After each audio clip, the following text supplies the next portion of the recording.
The First World War. Victory had been ours, but we would soon fail at the peace that followed. Our leaders appeased the growing evil instead of fighting it, sacrificing our future. We vainly reinforced our borders with concrete while we evacuated our children from the cities. There was something terrible brewing with our old enemy, and no one seemed able to stop it. The world was about to find out what happens when an entire nation is swept by madness. What would you do? Surrender? Collaborate? Or resist?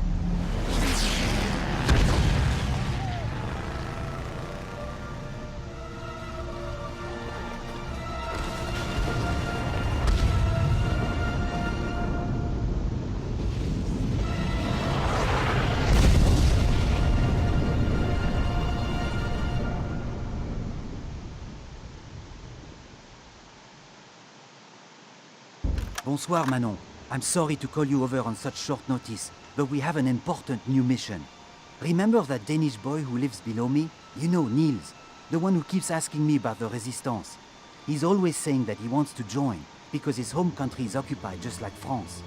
I didn't think he was serious, but tonight he's brought me a tip that we should definitely take advantage of. Remember how the Nazis took over the Paris Academy of Music and started using it as a makeshift armory? Niels said that they're transferring a whole truckload of ordnance later tonight from there to the Gestapo field office in Dubuisson. He stole a copy of the manifest and showed it to me. The truck will be carrying crates of ammunition, explosives, small arms, and even a few heavy machine guns. Just the kind of supplies we need to restock our weapons cache. I will need you to be my lookout tonight while I hijack the truck. It should be fairly simple, since the Germans won't be expecting us. When this is all over, we may have a new member for our little resistance team. As always, if we get separated, head for the catacombs and meet up with the people there. Tell them you're my sister, and they will help you. It's getting late. We'd better move out.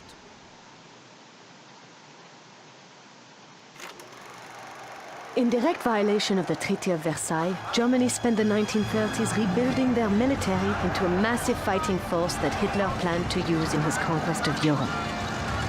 In response, the French government poured their resources into the Maginot Line, a massive self-contained fortification that ran the entire length of their eastern border. Unfortunately, the Maginot Line turned out to be one of the greatest miscalculations of modern military history. Germany's Luftwaffe simply flew over it. France's formal surrender was finalized in just a matter of weeks. Good morning, Mademoiselle Baptiste. My name is Colonel Hargrove. I'm from the Office of Strategic Services. I heard you've been looking for us. To be honest, we've been looking for you. We just didn't know it. Now, I'm sorry to be crass, but while we've been aware of your brother Jacques for some time, we had never heard of Manon Baptiste until you made contact with our station chief yesterday morning. We knew your brother occasionally worked with another resistance member. I'm just sorry to say that I assumed it was another man. He was wise to keep your identity a secret. I've seen several good operatives denounced by people they thought they could trust. With both your anonymity and your brother gone, you could have easily opted to return to a quiet civilian life. You could have even collaborated. Turning over those papers you collected to the Gestapo would have earned you a lot of special privileges under the German authority. Instead, you committed yourself to a life on the run, away from everyone and everything you've ever known. From the looks of your G2 debriefing, you and your brother found yourselves in some pretty hairy situations during the early days of the occupation. And it's exactly that kind of experience we need to employ if our intelligence operations are to stand a chance. We're preparing to launch a major assault in North Africa very soon. Unfortunately, all the men we've sent down to do reconnaissance have had their covers blown. Now, as serendipity would have it, we've learned that a Vichy propaganda magazine has sent a female correspondent all the way to Casablanca to profile the brave men of the Africa Corps. We want you to intercept this woman and take her place. It should provide the ideal cover for getting in there and seeing what Rommel is up to. And if the opportunity presents itself, we want you to take action to disrupt his operations. If successful, your exfiltration will be by airplane, specifically in an old Northrop Alpha that's perfectly suited for this kind of special operation. The pilot is a lieutenant in the Air Transport Command who's been given strict orders not to even look at you, as we don't want to compromise your identity in any way. You'll be briefed on the rest of the specifics during your transit to the African continent. It's a privilege for the OSS that you want to join our ranks. Be careful and good luck. I'll see you when you get back.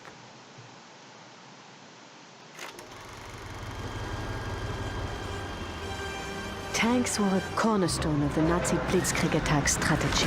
Though armored fighting vehicles were developed on all sides, it was General Heinz Guderian of the German army whose groundbreaking strategies and tactics led to the creation of the dreaded panzer divisions he later commanded. Other generals, such as Rommel, used the destructive power of these multi-ton armor-plated Goliaths to put Germany far ahead of the Allies in the early days of the war.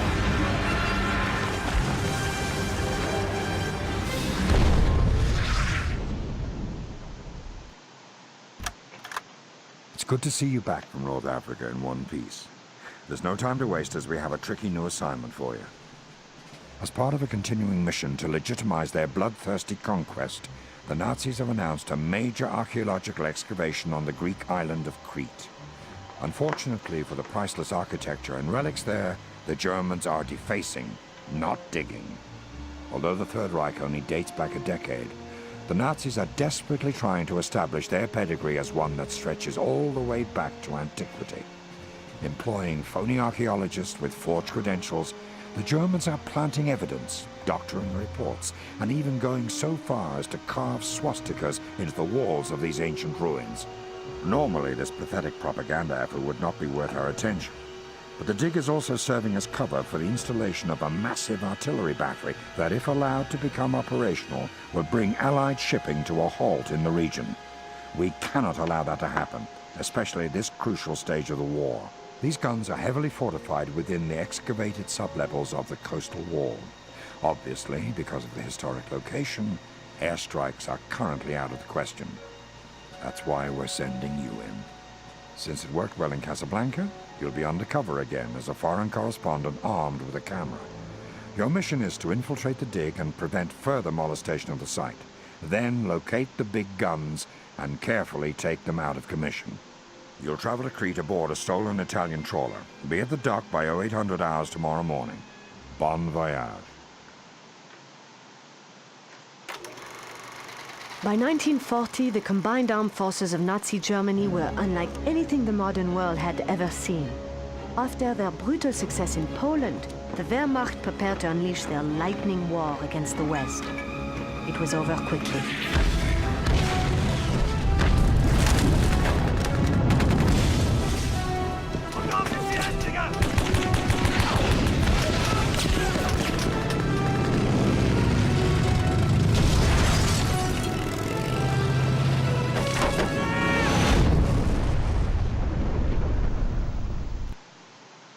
You've been on some tough assignments, Manon, but this time we're sending you to a rather dark place. This, of course, is Heinrich Himmler, Reichsführer of the SS. One of the more pitiful excuses for a human being that you'll ever encounter. Did you know he was a fertilizer salesman before the war? The quality of his current product isn't much different. He spent the last few years trying to sell Hitler on the creation of an official SS nation-state within Germany, establishing a royal class among the master race. Unfortunately, Himmler and the SS seem to be getting their way. The influence of this criminal organization has continued to grow as the war has gone on, to the point that they already have many trappings of an autonomous republic, including their own economy, political system, even their own army, the Waffen-SS, and now it seems their own capital. This is Wewelsburg. It's a castle in the Paderborn region near the town of Buren that Himmler has slowly been converting into his personal palace over the last couple of years. Since the SS has so much power and is responsible for so much within the Third Reich, we've decided to send you inside Wewelsburg to find out what exactly is going on in there. Steal whatever documents you can. They'll not only inform us of their current activities, but they also might prove to be valuable evidence at the inevitable War Crimes Tribunal for these deviants. Your transport leaves tomorrow morning at 0500 hours. Be extremely careful, Manon. We're not sure what you're going to encounter, except that it's most likely going to be bad.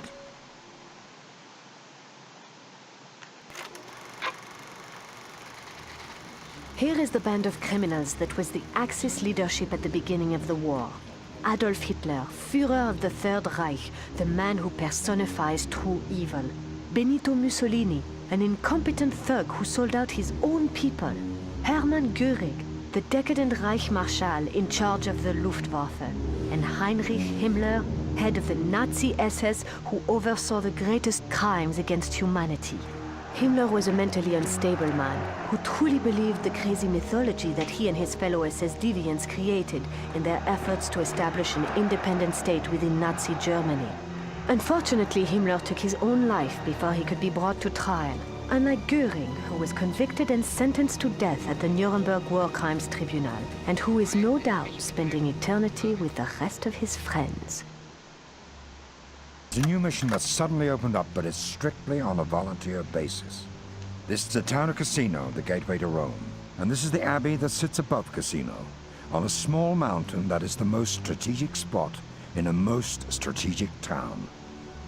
The Allies have been stuck here for weeks, unable to take the hill or the abbey from the Germans, and time is running out. Unlike the ruins on Crete, Command has made the decision that it's time to attack the site from the air, no matter the consequences to history or scholarship. The abbey has been there for over 1400 years, and tomorrow it's going to be bombed into oblivion. Now, here's where it gets complicated. Just within the last hour, we finished translating a message that was transmitted from the abbey last night. It was written in, of all things, Latin. What it says is quite troubling. The author claims to be a monk sympathetic to the Allied cause, someone who doesn't want to see any more loss of life on either side. Now here's the really distressing part. The monk claims that there are several downed American pilots being held inside as prisoners of war. He says they're confined to cells in the old part of the abbey and would surely be killed in a raid. There certainly have been a lot of airmen from the 8th Air Force lost over Italy, so the monk's claim is not without merit. But let me be clear, Manon. We don't have any independent confirmation of the monk's story, or if he even is a monk. The language and diction check out, but the Nazis have fooled us before. This all just might be a clever ruse on their part to prevent an aerial bombardment. The mission is fairly straightforward. Clandestinely infiltrate the abbey, rescue the POWs, and disrupt the Germans' operation by destroying whatever equipment you can. The monk's message contained very specific instructions on how to sneak inside, which you can read on the plane if you accept this mission.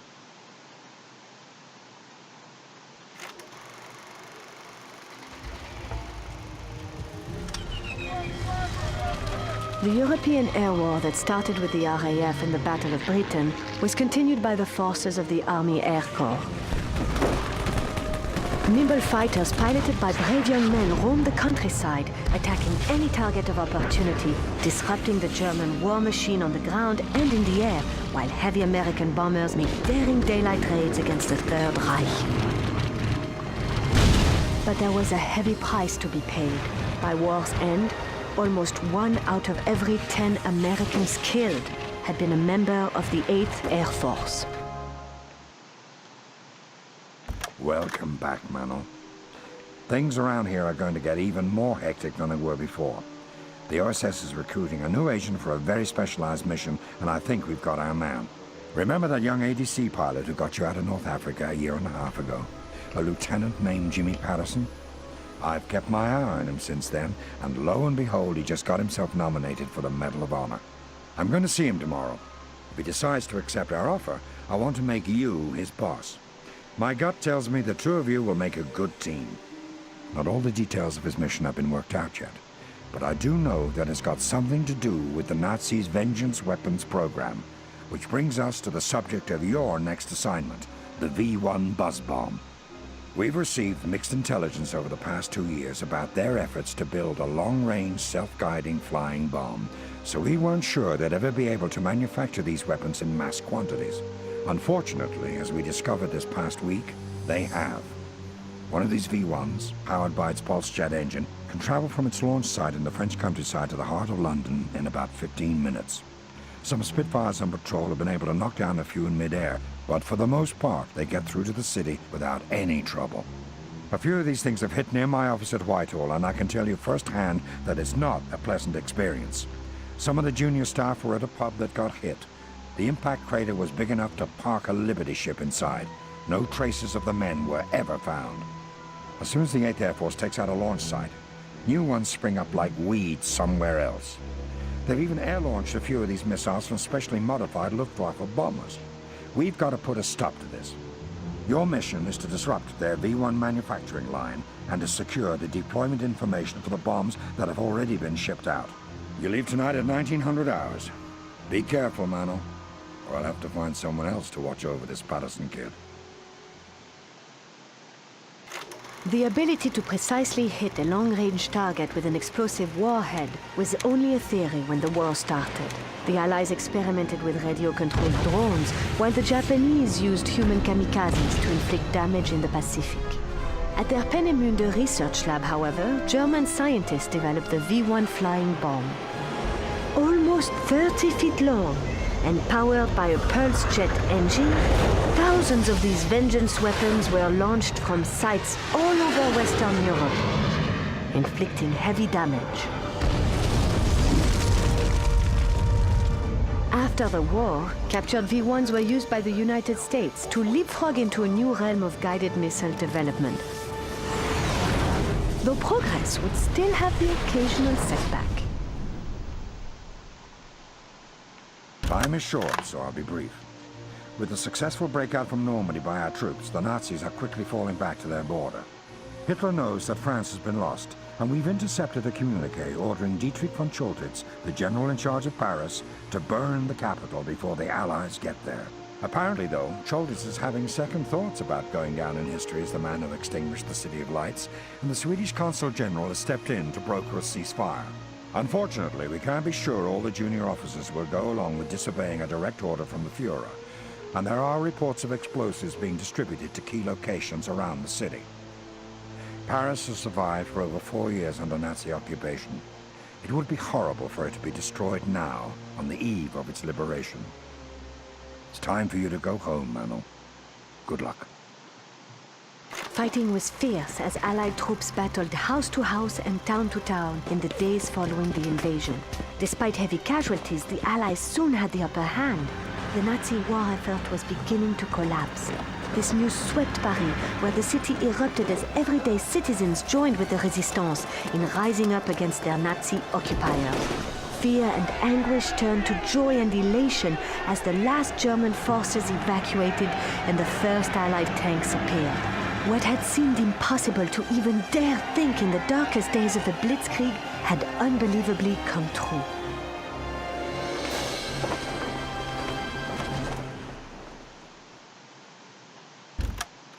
It's good to see you again, Lieutenant Patterson. I'm sorry to call you in during a well-deserved R&R, but something has come up that we want you to investigate. One of our listening posts picked up this distress call at 2300 hours last night. Hello? Hello? Hello, please respond. This is a message for the airline command. I'm transmitting from Castle Chmielewski. We need help. Sturmbannführer would not listen to reason. He let them loose in the castle. Do you understand? They're taking over. Can anyone hear me? Hello? Hello? Please, Berlin continuing to our distress call. Tell General Eisenhower to send bombers. Find this place from the earth.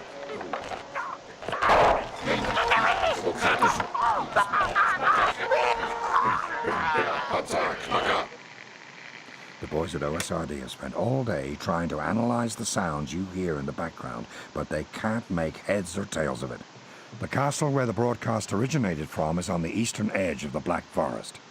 There were reports in the late 1930s of a laboratory being set up there for a mysterious purpose, but we've heard nothing since then, until now. Lieutenant, we want you to find out what's going on in there. Your plane leaves in an hour. If we don't hear back from you in 2 days, we're sending Manon in after you. Dismissed. France, a travel guide for lovers. Visit the inspiring Eiffel Tower, sacred Notre Dame Cathedral,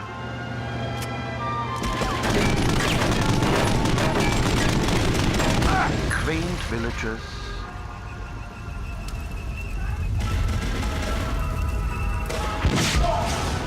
intimate cafes, romantic surroundings,